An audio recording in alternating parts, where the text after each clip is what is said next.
오늘 제목이 흐름을 따라가면 응답이 보인다라는 제목입니다.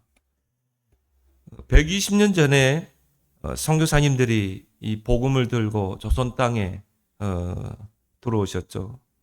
그리고 복음의 흐름을 전달했습니다. 이 복음의 흐름이 120여 년을 지나서 저와 여러분에게 그 흐름이 전달되어 있는 줄 믿습니다. 얼마나 귀합니까? 나에게 와 있는 이 복음의 흐름을 여러분이 볼 수 있어야 되고요. 이 복음을 여러분이 누리면서 이제 우리가 그 선교사님을 통해 그 복음의 흐름을 전달받았기 때문에 우리는 이제 이 복음의 흐름을 내 주위에 전달해야 돼요. 이 복음은 계속 흘러가야 되는 것입니다. 내 주위에 꼭 복음이 필요한 사람에게 이 복음이 전달되고 또 우리 가정에 전달되고 더 중요한 건 우리 후대들에게 전달돼야 되는 것입니다. 그래서 우리 후대들이 이 복음의 그 바톤을 이어받아서 정말 이 복음을 누리고 복음 증거자의 그런 후대로 세우고 또 이 복음의 흐름이 이 237 5천 종족에 전달돼야 될 줄 믿습니다. 그래서 부활하신 주님께서 너희는 가서 모든 민족으로 제자 삼으라. 모든 족속에게 모든 민족에게 이 복음을 전달해서 제자를 삼으라는 것입니다. 마가복음 16장에도 온 천하에 다니며 만민에게 복음을 전파하라. 온 천하 만민에게 이 복음의 흐름을 전달하라는 것입니다. 그리고 사도행전 1장 8절에 이 지상에서 마지막 주신 주님의 말씀이죠. 오직 성령이 너희에게 임하면 권능받고 예루살렘, 유대, 사마리아 땅끝까지 이르러 내 증인이 되리라. 이 그리스도의 복음이 가까운 데서부터 또 저 땅끝까지 이 복음은 전달돼야 된다는 것이죠. 이번 주에 우리 세계 선교대회가 있었습니다.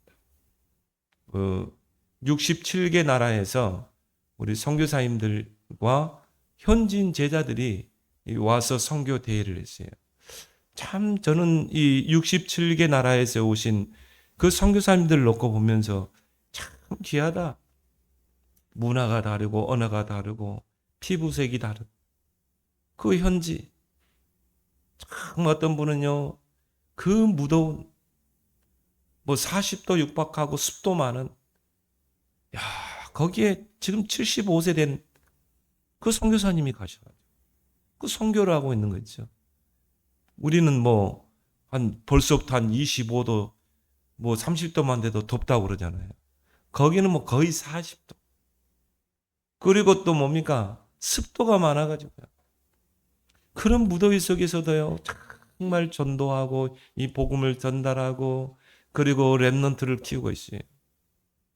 거기에서 복음을 전달받은 현지인들이 같이 선교대회에 오고요. 또 거기에서 복음을 전달받은 렘넌트들을 데리고 온 거예요. 그 후대들에게 복음이 전달돼서 이 후대들에게 정말 복음과 사명이 전달되면 이 한 사람이 그 나라를 살리잖아요. 참 귀한 길이다. 우리가 언제 이 선교 대국이 된 거예요. 정말 이 지구촌에서 선교사를 두 번째로 많이 파송하는 미국 다음으로 우리 대한민국. 선교비를 미국 다음으로 두 번째로 많이 지출한다. 이런 선교 대국이 됐어요. 하나님이 120여 년 만에 얼마나 이 대한민국을 축복하셨습니까? 저와 여러분들이 그 축복 속에 들어와 있는 것입니다.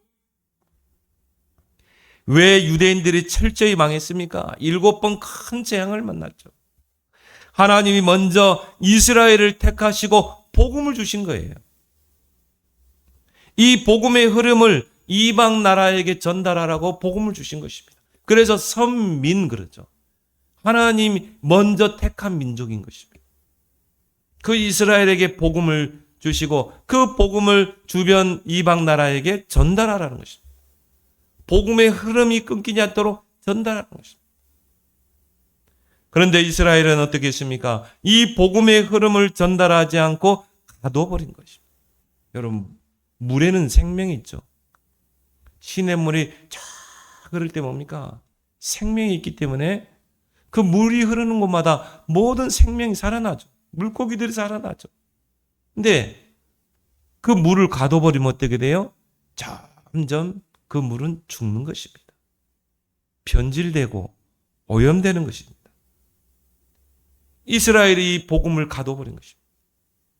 그러니까 어떻게 합니까? 그 복음에다가 선민사상이 들어오고 율법사상이 들어오고 틀린 메시아관이 들어오고 틀린 복음을 붙잡은 것입니다. 이 복음이 흘러가야 되는데 복음을 가둬버린 거예요. 그래서 하나님께서요, 노예로 포로로 가게 해서 복음을 흘러가도록 만든 것입니다. 그게 바로 노예 시대의 모세, 그리고 포로 시대의 렘넌트들 아닙니까? 복음은 생명이요 능력이기 때문에 그 복음이 흘러가는 곳마다 소생케 되고 살아나는 역사가 일어나게 되시죠. 정말 이 복음이 들어가게 되면 사망에서 생명으로 옮겨지는 것입니다. 죄와 사망의 법에서 해방되는 역사, 치유되는 역사, 흑암이 떠나가고 해방되는 그런 역사가 일어나게 될 줄 믿습니다. 로마서 1장 8절에 이 복음은 모든 믿는 자들에게 구원을 주시는 하나님의 능력이 됩니다. 이번 선교대회 때요, 무속으로 시달리는 집안 대대로 무속 집안이에요. 이분이요 막 밤마다 귀신에 시달리고 신병에 시달리고 병원에 가면 변명이 안 나와. 병원에 가면 변명이 안 나와. 약봉다리를 막 이렇게 쟁여놓고 살아요. 막 귀신이 보이고 얼마나 시달리겠습니까? 그런데 이분이 다니는 병원이 있었는데요. 그 병원의 간호사가 자꾸 이렇게 목사님 설교를 틀어놓더래요. 그래서 이제 기다리면서 이렇게 들리잖아요. 근데 꼭 자기를 이야기하는 거예요. 자기 집안 이야기하는 거예요. 그래서 거기서 해방되는 길이 있다는 거예요. 그리스도. 그 운명에서 팔자에서 해방되는 길이 있다. 그리스도. 그래서 그 간호사에게 그 목사님 누구냐. 그래가지고 그 목사님 교회를 발로 찾아간 거예요. 예배를 드리는데요. 자기의 영적 문제가 딱 보이더라는 거예요.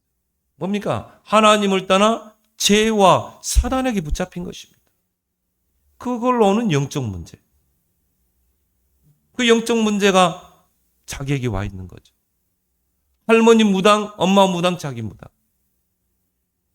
그 운명에 딱 붙잡힌 것입니다. 거기서 해방되는 길이 뭐냐? 그리스도. 다른 이로서는 구원을 받을 수 없나니 차나 사람 중에 구원받을 만한 다른 이름을 주시지 않았다. 여기 딱 꽂힌 겁니다. 그리스도가 모든 나의 운명과 사주팔자에서 해방되는 길이야? 자기가 그렇게 몸부림쳤는데 해결합니다. 거기서 예수 그리스도를 구원자로 영접한 거예요. 내 인생의 주인으로 영접한 거예요. 거기서 영접했는데요. 뭔가 빛이 자기에 쫙 임하면서 어둠이 떠나가더라는 것입니다. 뭔가 묶였던 게 풀리더라는 것입니다. 우리가 뭐 선행하라고 공덕을 쌓아서 해방되는 게 아니에요. 그리스도 알고 믿고 영접할 때 즉시 떠나갈 줄 믿습니다. 왜? 그리스도는 빛이기 때문에. 생명의 빛. 흑암을 무너뜨리는 생명의 빛. 어두움은 절대 빛을 이길 수 없어요. 그러나 빛이 임하면 0.001초 만에 어둠은 즉시 떠나가는 것입니다. 그게 빛의 능력이에요. 예수님이 이 땅에 생명의 빛, 참 빛으로 오신 것입니다. 그 그리스도를 영접하니까 어떻게 해요? 그리스도의 빛이 내게 임하니까 그를 잡고 있던, 오랫동안 잡고 있던 어둠의 세력이 즉시 떠나가는 것입니다. 1초도 안 걸려요. 그게 복음입니다. 그게 영접입니다. 즉시 사망에서 생명으로 옮겨지고 예수님이 그 인생의 주인이 되는 것입니다. 이분이요. 교회 집사가 돼가지고 간증하는데요. 야, 그렇지. 그래서 오직 그리스도지. 여러분이 그 그리스도 붙잡는 게 사는 길인 줄 믿습니다. 에스겔 47장에 보니까 이 복음의 흐름이 흘러 들어가면 모든 죽은 게 다 살아나게 되시고, 이게 죽은 강으로 가면 강이 살아나고, 이 복음이 바다로 가면 죽은 바다가 살아나고, 여러분 가정과 산업에 이 복음의 능력이 흘러 들어가면 다 솟생케 되고 살아나는 것입니다. 복음은 가두면 안 돼요. 흘려보내야 되는 것입니다. 여러분에게 와 있는 복음을요, 자꾸 흘려보내세요. 그죠? 주변 사람들에게. 창세기 12장 오늘 우리가 읽었던 본문이에요. 하나님께서 아브라함에게 찾아오셨어요. 그러면서 오늘 12장 1절에 여호와께서 아브라함에게 이르시되 너는 너의 본 고향과 친척과 아비집을 떠나 내가 네게 보여줄 땅으로 가라. 내가 너로 큰 민족을 이루고 내가 복을 주어 내 이름을 창대하게 하리니 너는 복이 될지라. 이 아브라함이 하나님께로부터 부름받을 때 그 아브라함의 가문은 어떤 가문이에요? 우상숭배의 가문입니다. 귀신 섬기는 가문입니다. 그 아버지 데라가 어떤 사람이었어요? 우상 만들어서 팔아서 생계를 유지하는 장색이라 돼요. 얼마나 흑암이 강했겠습니까? 근데 하나님 부르시면 후회하심이 없어요. 하나님이 그 가문에 살고 있는 아브라함에게 찾아온 거예요. 저와 여러분들이 그렇잖아요. 그리고 너는 떠나라는 것입니다. 그 흑암의 현장에서 떠나라는 것입니다. 내가 네게 지시할 땅, 그리스도가 오실 땅으로 가라는 것입니다. 내가 너를 복의 근원이 되게 할지라. 네 이름을 창대케 하겠다. 여러분이 그리스도 언약 붙잡으면 아브라함에게 주신 이 축복이 그대로 여러분에게 올 줄 믿습니다. 그래서 아브라함이 어떻게 했습니까? 4절에 이에 아브라함이 여호와의 말씀을 따라갔고, 여러분이 말씀의 흐름을 따라가면 돼요. 그러면 하나님께서 여러분을 복의 근원이 되게 하겠다. 네 이름을 창대케 하겠다. 거기까지는 좋았어. 여호와의 말씀을 따라갔고 거기다 플러스 알파를 해서 문제는 거예요. 롯도 그와 함께 갔으며, 자기 조카가요 아빠를 잃어버린 거예요. 그러니까 부모를 잃어버리니까 고아가 된 거죠. 그래서 그 조카 롯을 데리고 간 것입니다. 근데 물론 인간적인 그런 불쌍함도 있고 정도 있고 또 자식이 없으니까 롯을 데려오면 그냥 아들처럼 그렇게 키울 수도 있고 뭔가 자기에게 이익이 된 거라 자꾸 계산한 것입니다. 여러분 말씀 앞에서 계산하지 마세요. 아브라함이 그 하나님의 말씀 앞에서 계산을 한 거예요. 이 롯을 데리고 가면 너무 좋겠다. 근데 롯은 언약 백성이 아닙니다. 육신에 속한 자입니다. 하나님은 그 인간적인 정까지 다 떼내고 가기로 원하는 것입니다. 그렇게 해서 롯을 데리고 이제 하나님이 약속하신 그 가나안 땅으로 오게 됩니다. 그런데 어떤 역사가 일어났습니까? 롯의 목자들과 또 아브라함의 목자들이 서로 다툰 거예요. 그 조그마한 땅덩어리에서 서로 다투니까요. 아브라함이 그 가정의 분쟁을 통해서 깨달은 거죠. 롯을 떠나보내는 것이 인간적인 정을 뛰어넘어서 롯을 떠나보내는 것이 하나님의 뜻이구나. 그래서 선택권을 주죠. 네가 선택을 해라. 네가 좌하면 나는 우할 것이다. 네가 우하면 나는 좌할 것이다. 그래서 롯은 저 소돔과 고모라 땅, 비옥한 땅을 가잖아요. 거기를 선택해서 가게 되잖아요. 성경에 보니까 아브라함이 롯을 보낸 후에 하나님께서 아브라함에게 말씀하죠. 너는 눈을 들어서 동서남북을 바라봐라. 종과 행으로 거닐어 보라. 저 땅에 있는 티끌을 네가 셀 수 있느냐? 네 자손이 땅에 티끌 같게 하겠다. 말씀의 흐름을 따라갈 때 언약의 흐름, 복음의 흐름을 따라갈 때 아브라함에게 하신 그 축복이 여러분에게 임할 줄 믿습니다. 신앙생활은요, 내가 열심히 하고 노력하고 그게 아닙니다. 흐름만 잘 따라가면 돼요. 그래서 첫 번째 뭡니까? 성경의 언약의 흐름을 잘 보고 따라가야 돼요. 성경에는 하나님의 약속이 있습니다. 근데 말씀으로 약속하셨다 그래서 우리가 언약이라고 그러죠. 하나님 말씀이 언약이에요. 하나님의 말씀은 우리의 약속입니다. 그 언약의 흐름을 잘 보고 따라가야 돼요. 아담이 범죄했을 때 하나님이 언약을 주셨죠. 여자의 후손이 뱀의 머리를 상하게 할 것이다. 장차 여자의 후손 구원자가 이 땅에 와서 사탄의 권세를 깨뜨리고 우리를 죄에서 구원해낼 것이다. 복음을 주셨어요. 언약을 주셨어요. 그걸 보고 우리가 원시 복음이라, 최초에 주신 복음이라. 그리고 그 그리스도 구원자가 오시기까지 피제사를 제정하신 것입니다. 어린 양을 희생시켜서 그 가죽옷을 지어 입히셨죠. 그때부터 피제사를 제정하신 거예요. 그 피제사가 누구를 가리켜요? 그리스도를 가리킵니다. 구원을 가리키는 거예요. 창세기 4장에 가인과 아벨이 하나님 앞에 제사를 드리죠.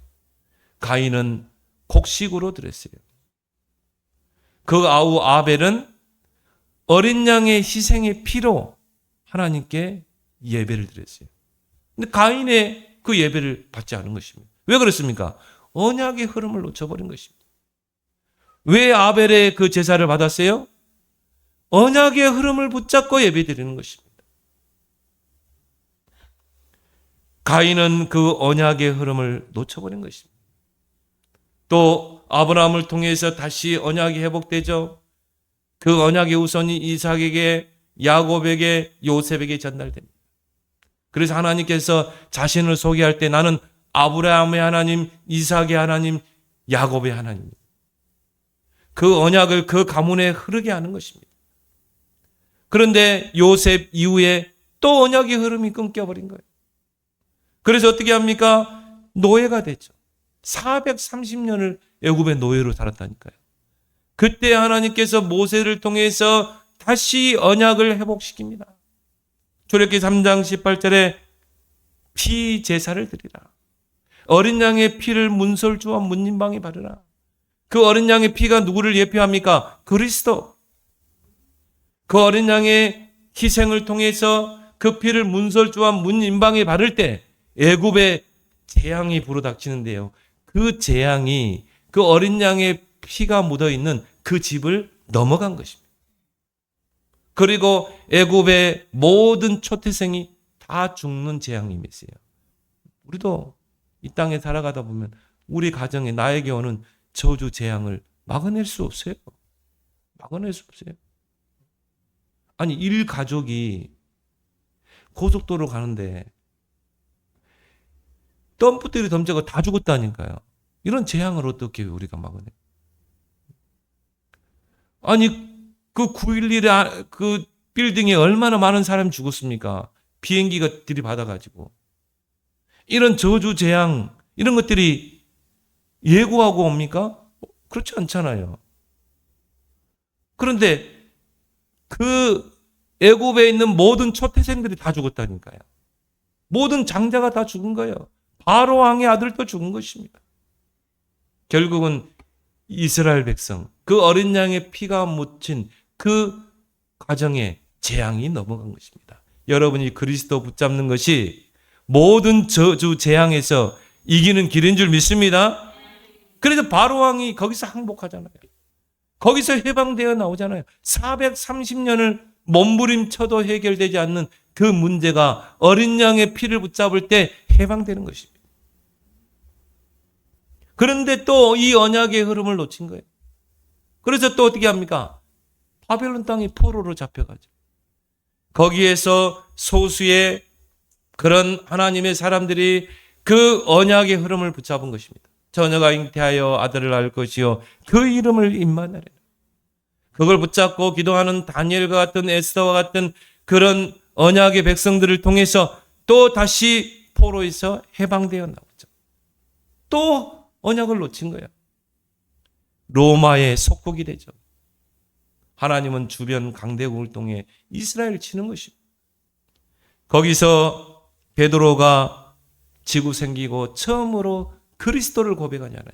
주는 그리스도시요 살아계신 하나님의 아들이십니다. 주는 사탄의 권세를 깨뜨린 왕, 우리를 모든 죄와 사망에서 해방시킨, 재앙에서 해방시킨 제사장, 하나님 만나는 길을 여신 선지자 그리스도이십니다. 바요나 시몬아 네가 복이다. 이를 알게 한 것은 혈육이 아니요 너희 아버지시니라. 그러면서 세 가지 대표적인 축복을 주잖아요. 반석 위에 내가 교회를 세우겠다. 음부의 권세가 너를 해치 못할 것이다. 지옥의 권세, 음부의 권세가 재앙이 해치 못할 것이다. 천국 열쇠를 내게 주려니 네가 땅에서 매면 하늘에서 매이고 땅에서 풀면 하늘에서 또 풀리리라. 이 그리스도의 신앙 고백 속에서 세워진 교회가 초대교회인 것입니다. 하나님께서 그 핍박 속에서 초대교회를 쓰셨잖아요. 그렇게 해서 250년 동안 로마가 초대교회를 핍박했는데 결국은 로마가 그 복음 앞에 항복을 한 거예요. 로마가 국교가 되죠. 근데 그때가 또 중요하거든요. 이 사이클이 계속 반복돼요. 언약이 회복되면 하나님 축복하십니다. 그 언약의 흐름이 끊기면 또 저주 재앙이 옵니다. 노예가 되고 포로가 되고 속국이 되고 그러면 또 소수를 통해 또 언약을 붙잡게 됩니다. 이게 역사예요. 역사는 다른 게 아니에요. 이 사이클이 계속 돌아가는 거죠. 결국 중세교회, 언약을 놓쳐버린 교회죠. 교권이 강화된 것입니다. 그래서 교권이 강화될 때마다 복음이 사라졌어요. 그래서 캐톨릭의 전신이 바로 중세교회 아닙니까? 캐톨릭은 복음 없습니다. 중세교회가 완전히 부패되고 교권이 강화될 때 그때 하나님이 루터를 통해서 종교 개혁을 일으키잖아요. 로마서 1장 16절에 이 복음은 모든 믿는 자들에게 구원 오시는 하나님의 능력이 됨이라. 그 언약 붙잡고 루터가 종교 개혁을 일으킨 거예요. 우리가 그리스도의 복음을 회복해야 된다. 우리가 저 부패한 저 중세교회에서 우리는 빠져나와야 된다. 탈출을 하게 된 거죠. 그게 프로테스탄트인 것입니다. 개신교죠. 캐톨릭에서는 집에서 떠나간 작은 아들이라는데 그게 아닙니다. 새롭게 우리는 복음을 회복한 줄 믿습니다. 그 언약의 흐름이 나에게 와 있다니까요. 저와 여러분들에게 그 언약의 흐름이 와 있는 것입니다. 그렇다면 이 언약을 굳게 붙잡고 이 흐름을 따라가라. 복음보다 앞서는 건 없어요. 복음보다 우선되는 건 없어요. 복음보다 중요한 건 없어요. 역사가 증명하고 있습니다. 복음보다 다른 것이 매력이 있어 보일 때마다 복음은 변질됐어요. 여러분에게 혹시 복음이 시시해 보입니까? 다른 게 더 매력이 있어 봅니까? 영적인 병이 든 거예요. 복음보다 내가 다른 게 매력 있다. 영적인 병이 든 것입니다. 그러면 점점 복음에서 멀어지는 것입니다. 여러분이요, 복음을 한 달만 안 들어보세요. 옛날로 갑니다. 창세기 3장, 6장, 11장으로 갑니다. 그래서 우리 교회는 다른 화려한 말 안 해요. 오직 예수가 그리스도. 모든 문제 해결자. 이 복음을 듣는 여러분들이 복된 줄 믿습니다. 저는 그걸 봤어요. 이 복음을 안 들으면 그냥 종교생활 하는 거예요. 절대 사단 이길 수 없습니다. 절대 불신자 여섯가지 상태 막아낼 수 없습니다. 구원받았음에도 불구하고 불신자 상태 속에 있는 종교인들이 얼마나 많습니까? 불신자 여섯가지 상태 속에 산다니까요. 어떤 교인들은 사업 안 되니까 무당 찾아간다잖아요. 사업 안 돼서 무당에 찾아가서 어떤 목사님은 목회하는데 목회가 안 되니까 무당 찾아간다잖아요. 그게 구원받았는지 안 받는지 모르지만 무늬만 기독교인 아니겠습니까? 불신자 6가지 상태, 영적 문제, 정신 문제, 이런 재앙 막아낼 수 없습니다. 오직 그리스도만이 이런 모든 저주, 재앙, 운명과 사주팔자에서 해방되는 줄 믿습니다. 그래서 저는 그걸 봤기 때문에 오직 그리스도가 아니면, 오직 나의 목회는 그리스도만 증거하는 목회가 돼야 됩니다. 이게 사는 길이에요. 저도 사는 길이고 여러분도 사는 길. 창세기 3장 6절에 이 아담과 하가 뱀의 미혹을 딱 받고 나니까요, 하나님이 금하신 그 선악과 언약이 먹음직도 하고 보암직도 하고 탐스럽게 만들어요. 그래서 어떻게 합니까? 선악과를 따먹잖아요. 언약을 어겨버리잖아요.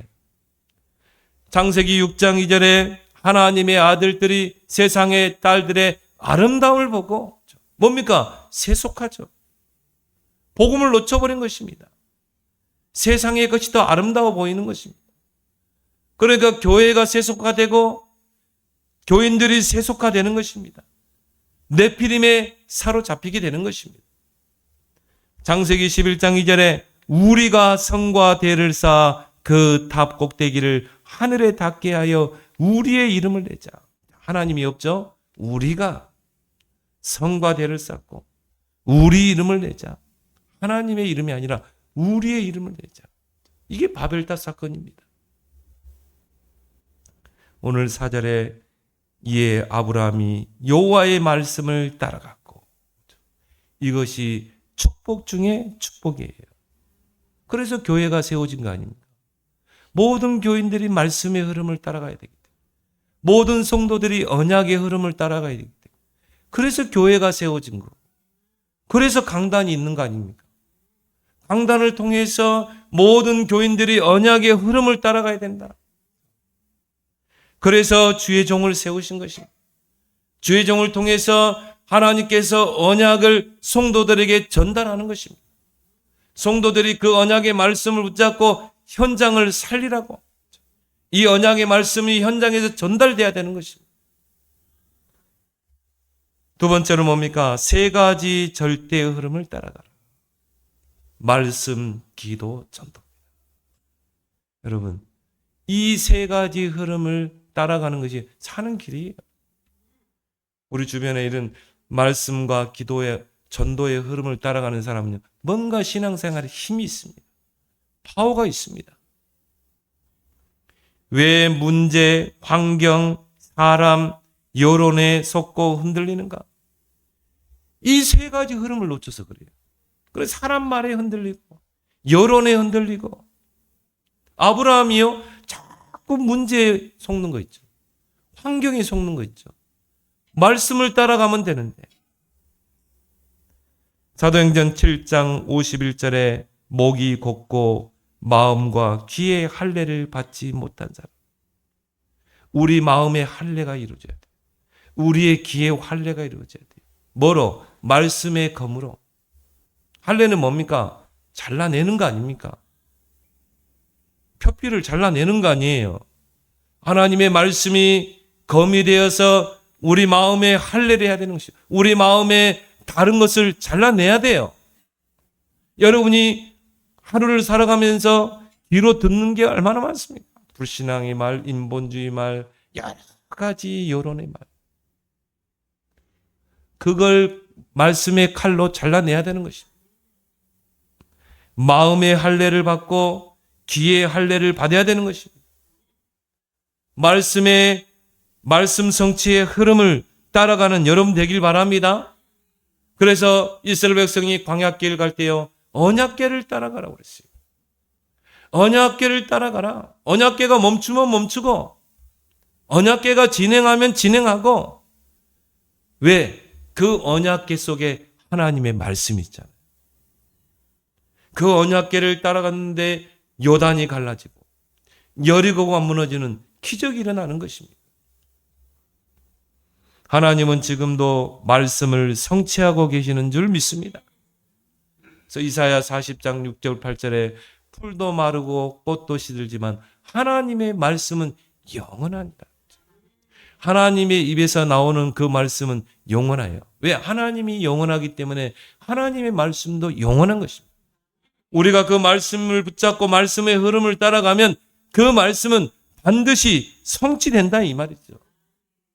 창세기 3장 15절에 그 여자의 후손이 뱀의 머리를 상하게 할 것이다. 지금도 그대로 성취되잖아요. 여러분이 지금도 그리스도 언약 붙잡고 그리스도 이름으로 기도해 보세요. 뱀의 머리를 상하게 할 것이다. 그리스도 이름으로 사탄의 권세가 무너지는 것입니다.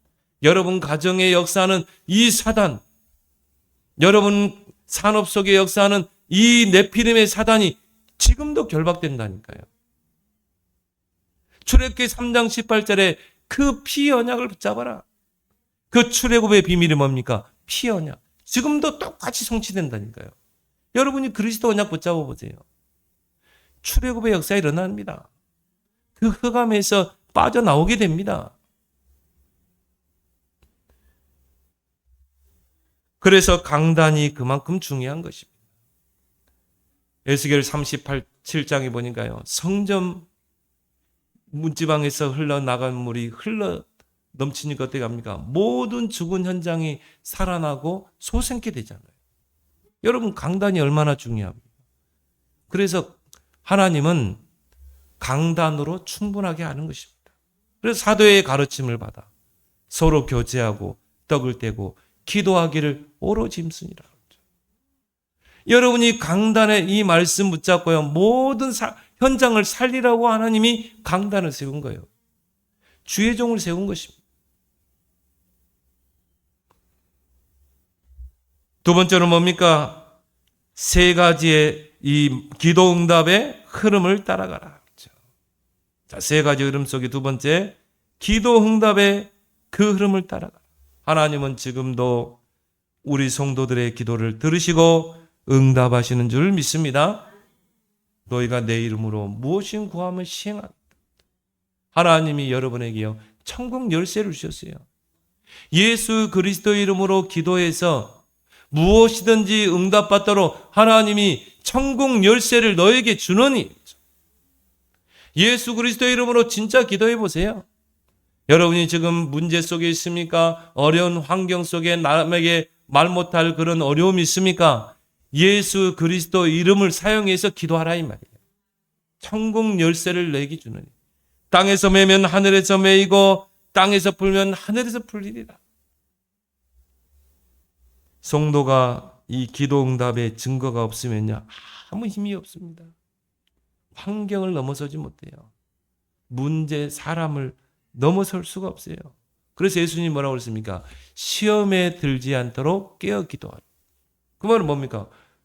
우리가 기도하지 않으면 어떻게 돼요? 시험에 걸려듭니다. 문제에 걸려듭니다. 기도 응답을 여러분이 한 번만 체험하게 되면 달라지게 돼 있어요. 그래서 예수님께서 이 바울은 항상 기뻐하라, 쉬지 말고 기도하라, 범사에 감사하라. 그 말씀이 이해가 되죠. 우리가 항상 해야 될 게 뭡니까? 항상 기뻐하라. 우리가 구원받은 그 은혜를 누리면서 항상 기뻐하라. 쉬지 말고 기도하라. 왜? 하나님은 지금도 우리의 기도에 쉬지 않고 역사하기 때문에. 또 사단도 쉬지 않고 우리를 틈타기 때문에. 쉬지 말고 기도하라. 범사에 감사하라. 여러분 기도하면 왜 응답이 됩니까? 기도할 때 성령이 역사하기 때문에. 그럼 뭘 말하죠?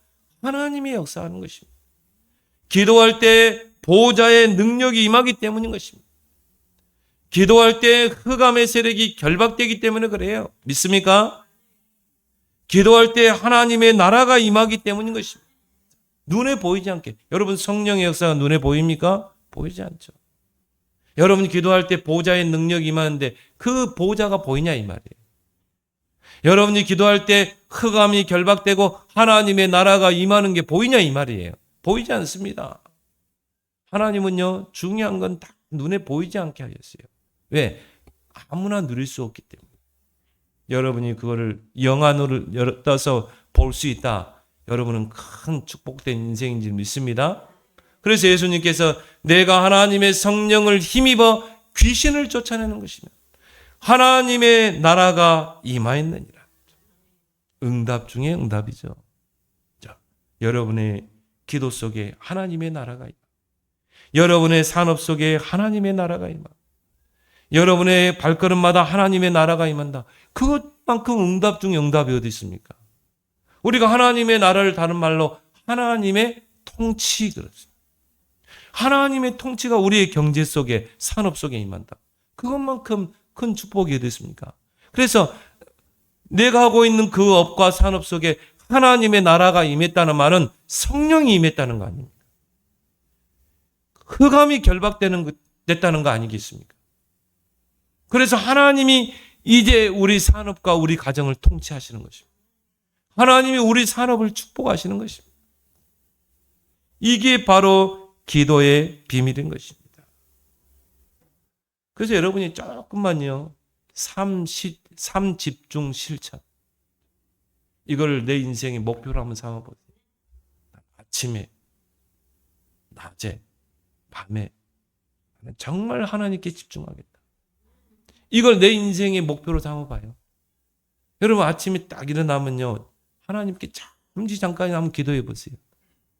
하나님, 오늘도 내가 하루를 살아갈 때 하나님이 내게 영적인 힘을 주옵소서. 그 안에서 오력이 회복되게 해주옵소서.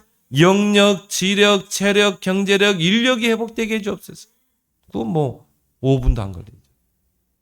여러분이 낮에는요, 모든 걸 가지고 여러분이 낮에는 문제 만나기도 하고 어려움을 만나기도 하고 여러 가지 사건을 만나기도 하죠. 그걸 다 축복으로 바꾸라. 모든 것을 기도로 바꾸라. 밤에는 하루를 이제 마무리할 때죠. 하루를 돌이켜보면서요, 말씀 속에서 답을 찾는 것입니다. 여러분의 인생의 목표를 삼길 바랍니다.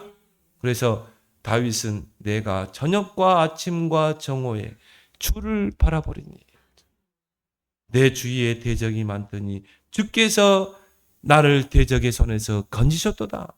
주께서 내 기도에 응답하셨다. 어떻게 해요? 아침, 낮, 저녁. 여러분이 한 10분씩만 해봐요. 하루에 30분만 투자해봐요.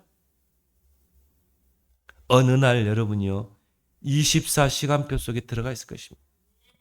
오히려 기도하는 것이 나에게 누림이고 행복이 되고, 그때마다 가는 곳마다 25 하나님의 나라가 임하게 되고 영원한 인생의 작품이 여러분에게 임할 줄 믿습니다. 그리고 전도의 흐름을 따라가라. 하나님이 영혼을 구원하는 방법이 전도입니다. 고린도전서 1장 21절에 하나님은 전도에 미련한 방법. 불신자들이 보면 미련하다고 그러죠. 그 불신자들이 미련하다고, 또 전도에 관심 없는 종교인들이 미련하다고 하는 그 전도라는 방법을 통해서 영혼 구원하기를 기뻐하신다니까요. 전도는 뭡니까? 십자가의 도를 전하는 것입니다. 예수가 그리스도야. 너의 그 영적 문제에서 해방되는 길이야. 이게 전도예요. 예수가 그리스도이심을 전하는 것. 왜? 내 주변에 있는 많은 사람들이 예수가 그리스도라는 이 복음을 한 번도 들어보지 못했어요. 한 번도. 그걸 전하는 것입니다. 십자가의 도를 전하는 것입니다. 야, 예수가 바로 그리스도야. 사탄의 권세를 깨뜨리는 왕이야. 너의 그 모든 저주, 재앙, 영적 문제에서 너를 건지실 제사장이야.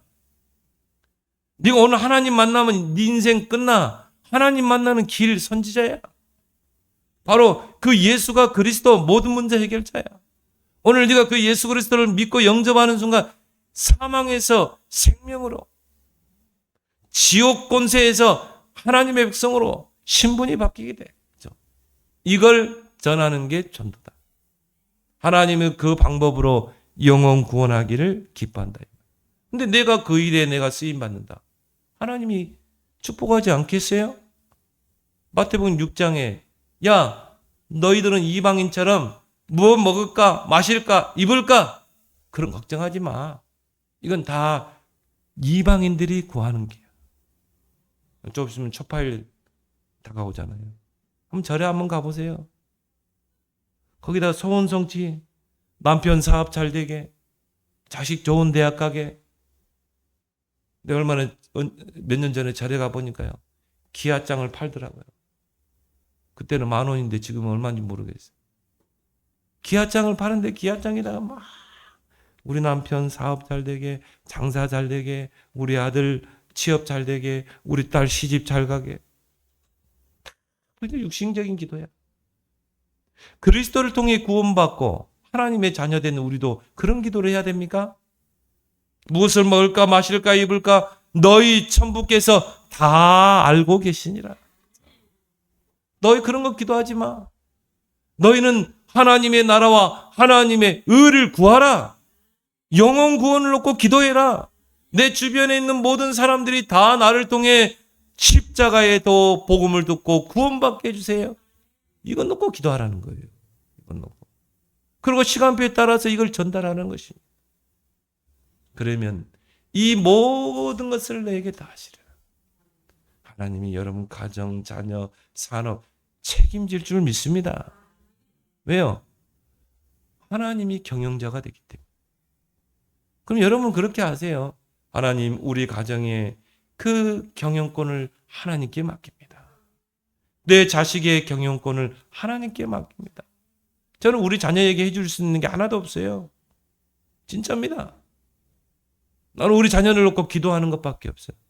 그리고 나는요 오직 복음 전하고 전도하고 선교하고 이합번 주에 되어 일주일 동안 그 선교하사 합숙 선교대 거기 가서 정말 선교를 놓고 기도하고 하나님이 책임집니다. 자녀들.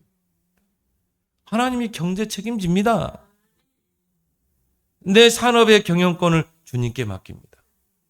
나는 오직 전도하고 선교하고 후대 키우고 이 모든 것을 너에게 더하시리라. 그리고 로버트 콜먼이 쓴 주님의 전도 계획이라는 그 책이 있습니다. 주님은 공생의 기간 동안 항상 전도 계획을 세우셨다는 거예요. 많은 무리들에게 복음을 전하면서 그 중에서 제자들을 선별하고 그들과 함께 동거하고 같이 다니면서 주무시고 같이 음식 드시고 하나님 나라를 증거하고 그들 앞에 본을 보이시고 그리고 제자들을 파송하시고 주님의 전도. 주님은 공생의 3년 짧은 기간 동안에 항상 전도 계획을 세우셨다. 그렇다면 우리가 하루를 살아가면서 여러분이 진짜 전도 계획을 세워보세요. 나는 오늘 하루 만나는 사람에게 어떻게 복음을 전할 것인가? 전도지를 전달, 우리 뒤에 전도지 많이 있죠. 주보를 전달할 수도 있고 내가 강단에서 붙잡은 언약의 말씀을 전달할 수 있고 하나님이 그것을 축복하시는 것입니다. 여러분이 전도 계획을 세울 때부터 하나님 축복하셔요. 내가 이 사람이 복음 전하는데 야 니나 잘해. 욕먹었어.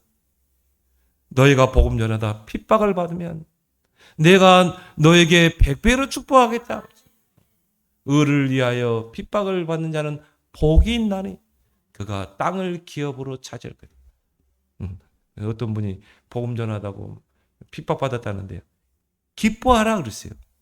즐거워 기뻐하라. 복음 전하다 핍박받으면요 즐거워하세요. 주님 제가 복음 전하다가 핍박을 받았습니다. 제가 한 번은요 시장에 가서요 그때 막 비가 엄청 쏟아지는데 그때 이제 신발 가게 아줌마한테 복음 전하는데 야 나는 그 아주머니를 통해서 마귀를 봤어요. 얼마나 이 사단 충만해가지고요 막 발악을 하는지 니나 잘하라 그러면서요. 아주머니 그래도 하나님 믿어야 돼요. 그래도 예수 그리스도 필요해요. 얼마나 신발 안 던지길 다행이야. 근데요 우리가 전도하다 보면 그런 핍박을 받을 수 있죠. 저는 막 소금 세례도 받기도 하고요. 물 세례도 받고 했어요. 근데 여러분이 의를 위하여 핍박하는 자는 복이 있나니. 저가 땅을 기업으로 차지할 것이요. 하나님은 그 영혼을, 그 전도자를 축복하시는 줄 믿습니다. 그래서 말씀, 성취, 기도 응답, 전도의 흐름을 따라가라. 마지막은 뭡니까? 시대의 흐름을 따라가라. 이 시대를 보면서 정말 흑암 재앙 시대, 이 흑암 네피림 시대, 우리는 어떤 흐름을 따라가야 됩니까? 세 가지 시대를 열어야 돼요. 금토일 시대. 우리 후대들을 정말 복음으로 세우지 않으면요, 네피림에 다 휩쓸려갑니다. 세상을 사랑하고 세속화되게 되어 있는 것입니다. 세 가지 뜰 시대. 이제 우리 민족도 이제 한 민족이 아닙니다. 다민족 시대입니다. 우리는 이제 이방인들에게 복음을 전해야 됩니다. 이런 삼뜰 성전을 세워야 돼요. 그리고 뭡니까? 2, 3, 7, 5천 종족 시대를 열어야 됩니다. 저는 우리 교회가 기도하고 선교하는 그 선교사님을 만나면서요, 야, 정말 이게 다 우리 교인들이 기도하고 물질로 선교해서 이분들이 막 그 무더운 나라에서요 선교하고 있더라고요. 감사하죠. 그래서 한번 기회 되면 한번 초대해야 되겠다. 이 시대의 흐름을 바라보면서 나는 이 시대에 뭘 해야 될 것인가? 왜 하나님이 나를 부르셨는가? 왜 하나님이 이 복음의 흐름 속에 있는가? 여기에 대한 역사의식, 소명의식, 사명의식을 가지고 우리는 삼뜰 시대를 열어가는 저와 여러분 되기를 예수 그리스도로 축원합니다. 하나님 은혜를 고맙고 감사합니다. 흐름을 따라가면 응답이 보인다고 했는데 하나님, 우리에게 이 언약의 흐름이 우리에게 찾아와서 이 언약의 흐름 속에, 복음의 흐름 속에 우리가 있게 하심을 고맙고 감사드립니다. 이 복음의 흐름을 이제 내 주위에 전달하고 땅끝까지 전달하는 그런 증인의 삶을 살게 하시고 이 시대를 바라보며 이 영적 네피림 시대, 이제 세 가지 뜰에 이 세 가지 뜰 금토일 시대, 또한 2, 3, 7, 5천 종족 시대의 흐름을 붙잡고 이제 삼뜰 성전을 세우고 하나님 후대 2, 3, 7, 5천 종족 복음화의 주역으로 쓰임받는 우리 성도들과 모든 산업이 되도록 축복하여 주옵소서. 예수님의 이름으로 축복하며 기도함나이다. 아멘.